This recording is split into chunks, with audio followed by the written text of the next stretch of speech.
Good afternoon, this is Dan Howe at PTI Securities and Futures for your Friday afternoon wrap-up for 11-11-11. Okay, last night they had a relatively narrow range, although it was very positive. The S&P is only 14 points overnight. Realistically, no bad news out of Europe.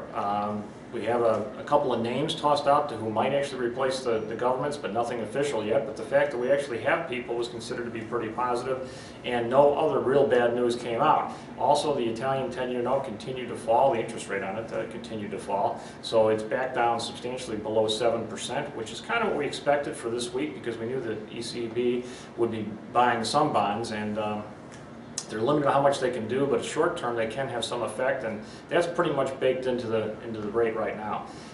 Relatively small earnings news overnight. Not much going on here in our before or after the close in the way of earnings news, but a very, very positive day. During the course of the day, the only fundamental news that came out was the Michigan sentiment came in better than expected, 64 versus consensus 60.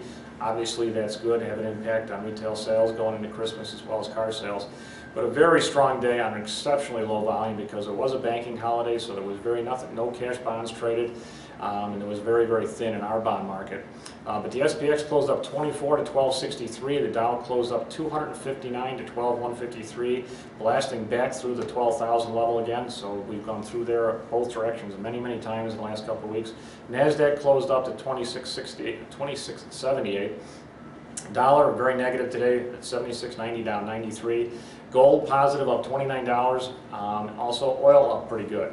So realistically, risk trade was back on. We bought gold, we bought oil, we bought pretty much all the major commodities and everything else really. Going into next week, we have really no fundamental news for Monday. Starting on Tuesday, we get some very, very heavy calendar on Wednesday, Thursday, and Friday going into expiration.